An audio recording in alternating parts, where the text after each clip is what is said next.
sucedería en caso de falta de oxígeno? Se dice hipoxia, disminución de oxígeno, anoxia, falta de oxígeno en un medio. Entonces, después de la glucólisis, ya no continúa la respiración, porque la siguiente parte ya es aeróbica. Cuando termina la respiración, la fosforilación oxidativa es aeróbica. Si no hay oxígeno en el medio, ¿qué sucede? Una vía alterna llamada fermentación. Es una vía alterna en caso de hipoxia. Hay varios tipos de fermentación, pero hay dos más importantes, más conocidas, la láctica y la alcohólica. La fermentación láctica sucede en lactobacilos.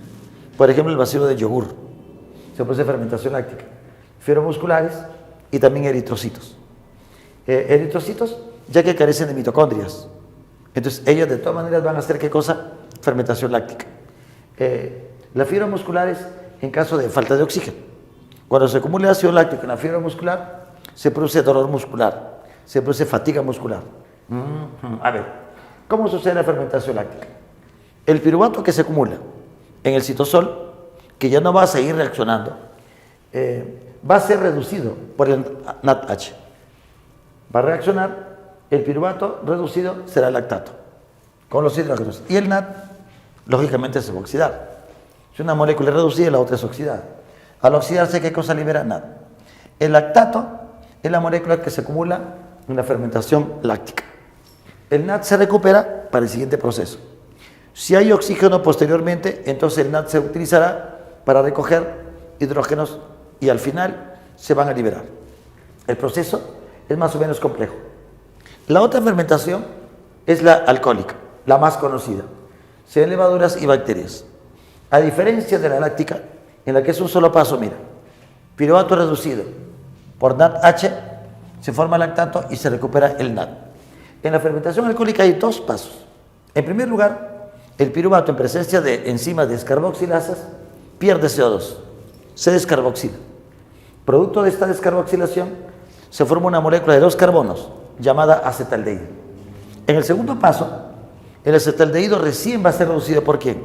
Por el NADH, recién, produciéndose ¿qué cosa? Etanol, y se recupera el NAD para el siguiente proceso. Miren que en ambos casos se recupera ¿qué cosa? El NAD, que es la coenzima que va a capturar luego hidrógenos y electrones. En este caso, entonces, en ausencia de oxígeno, los receptores finales, no de los hidrógenos, sería ¿qué cosa? En este caso, el piruvato. En este caso, el acetaldehído. Eso sucede. ¿Cómo se aprovechan estos procesos? La fermentación láctica se aprovecha en la elaboración pues, de leches fermentadas, ¿no? Yogur, queso. Y la fermentación alcohólica en la fabricación del alcohol, para licores, cerveza, vino, y también el alcohol para biocombustible. Pero también se utiliza en la panificación, para hacer tortas, para hacer panes. Lo que sucede es lo siguiente, ¿no? El alcohol que se libera produce las bebidas espirituosas, ¿no? Whisky, cerveza. Libera CO2, por eso salen burbujitas cuando se produce esa fermentación.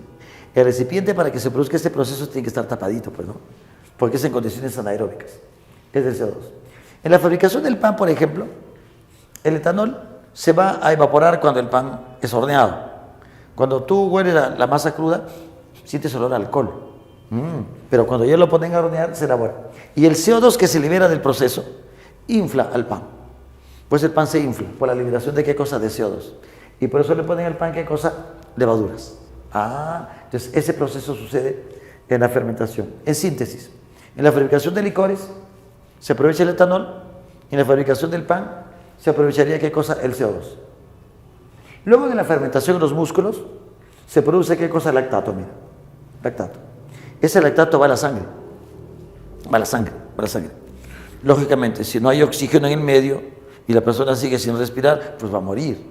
Pero ¿qué sucede en caso de que se recupere la oxigenación? El lactato que va a la sangre llega al hígado. En el hígado, lactatos van a reaccionar en un proceso que se conoce como gluconeogénesis. Hay varios tipos de gluconeogénesis. Este es un tipo en el hígado. ¿Y qué se elabora en el hígado? Glucosa. La glucosa que se elabora de este proceso va a ir de la sangre y volverá al músculo para que se recupere el proceso, en condiciones de que haya recuperación de oxígeno. Entonces, este ciclo es descubierto por Carl Corey y su esposa, por lo que ganaron un premio Nobel de Medicina y Fisiología. Ajá. A mitad del siglo XX aproximadamente. Ese es el ciclo de Corey. Hígado, músculo, hígado, músculo, músculo, lactato, sangre, hígado, glucosa al músculo. Eso es el proceso. En este lado te voy a explicar de manera muy sencilla el proceso básico de la fosforilación oxidativa, que es el último paso. Hay una teoría, primero fue hipótesis, finalmente se convirtió en una teoría que explica muy bien el proceso de fosforilación oxidativa. Ese proceso fue desarrollado, fue explicado por Peter Mitchell, ¿no? 1960 y tantos por ahí, ¿no? Hace unos 18 a 20 años después le dieron un premio Nobel, ¿no? Por este proceso, un premio Nobel de química, por este proceso. Los esposos Corey por el premio Nobel de Medicina y Fisiología. Mira que todos los premios, los asuntos así importantes son premios Nobel, pues son procesos complicados. Mira. Este esquemita que hemos dibujado acá representa una cresta mitocondrial. Mira, la membrana interna mitocondrial y la membrana externa mitocondrial. Si esto, por ejemplo, es una mitocondria, vamos a suponer que esto sea una mitocondria, entonces vamos a representar este pedacito de la mitocondria y lo hemos dibujado acá. ¿Qué te parece? Membrana externa, esta parte sería el citosol, esta parte que sería la matriz mitocondrial. El espacio entre membranas se llama justamente espacio intermembranoso. Entre la membrana interna crestas y la membrana externa de la mitocondria. Estos esquemas de colores representan a moléculas transportadoras. Esta parte representa a la ATP sintasa que permite la síntesis del ATP. Es un modelo. Nadie ha mirado cómo es este asunto, es un modelo que nos permite explicarte cómo sucede el asunto. Mira, del ciclo de Krebs, de la deshidrogenación del piruvato y de la glucólisis que se han formado en total 10 NADH más H. Y también se han formado 2 FATH que traen los hidrógenos. Los hidrógenos que vienen de todos lados van a ir a las crestas, porque ahí va a terminar el proceso. Esos hidrógenos van a ingresar en el espacio intermembrano. El NAD va a recuperarse para volver a traer más hidrógenos y los electrones van a moverse por esta cadena respiratoria. Entonces aquí hemos puesto lo que significa, mira, la molécula ATP sintasa y los esquemas de azul, la molécula de cadena respiratoria, ¿no? Flavoproteínas, coenzima Q o ubiquinona, citocromos, que son proteínas que contienen hierro y que permiten transportar electrones. Entonces la cadena transportadora de electrones y la ATP sintasa. Los NADH van a ser deshidrogenados. Los hidrógenos ingresan acá y acá se acumula una gran cantidad. Por lo que el pH de esta zona va a disminuir su valor por aumento de qué cosa, de los hidrogeniones. Entrega. Los electrones, digamos que comienzan a saltar en reacciones de óxido-reducción. Se reduce, se oxida. Se reduce, se oxida. Entonces así el electrón va moviéndose por esta cadena respiratoria. Mira, estas moléculas forman la cadena respiratoria. Flavoproteína, coenzima Q, citocromo B, citocromo C, citocromo A1, citocromo A3. Finalmente. Entonces mira qué es lo que sucede. Los electrones se mueven y la acumulación de hidrógenos produce una fuerza que hace que se muevan los hidrógenos a través de la ATP sintasa. Este paso de protones forma una fuerza llamada fuerza protonmotriz. Este es un complejo molecular. Pasa el protón y se genera ¿qué cosa? ATP. ¡Pah! Se forma ATP. Los electrones siguen moviéndose, más hidrógenos saltan, otro ATP. ¡Pah! Otro ATP. Siguen los electrones moviéndose, otro hidrógeno, otro ATP. Por cada NADH, en un proceso se van a formar 1, 2, 3 moléculas de ATP. Cuando los hidrógenos son aportados por el FATH2, empiezan en el segundo evento, por lo que no ganan ¿qué cosa? Este ATP. Por lo que por cada NADH2 se ganan 3 ATP y por cada FATH2 solo se ganan 2 ATP, porque obvia este paso. Entonces 1, 2 nada más sucederá. El proceso es básicamente igual. Se liberan electrones, introducen los protones, saltan los electrones, sale el protón y se forma, ¿qué cosa? ATP.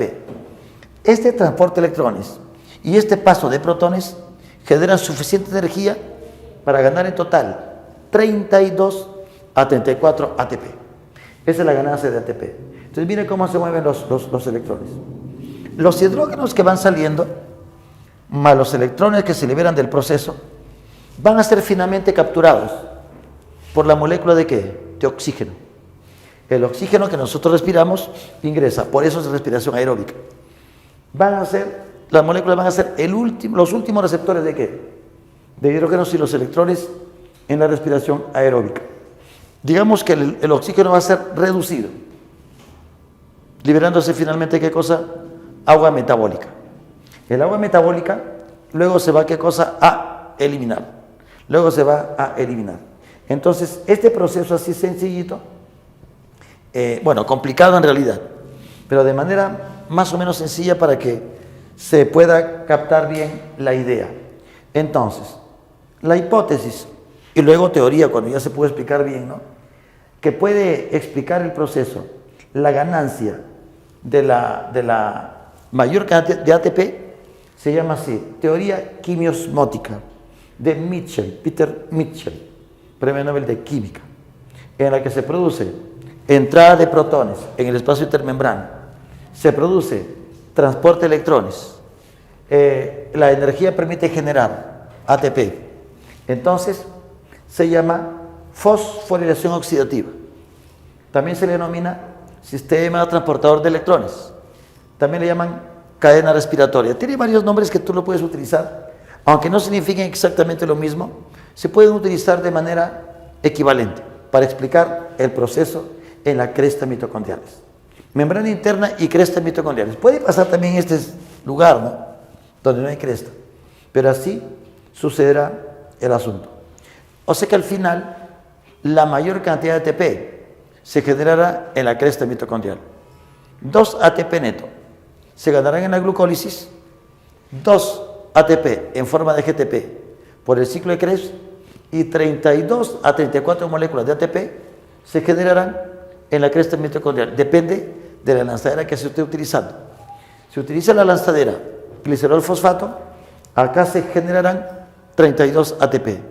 Si utiliza la lanzadera malato aspartato del hígado, riñón y corazón, acá se generarán 34 ATP.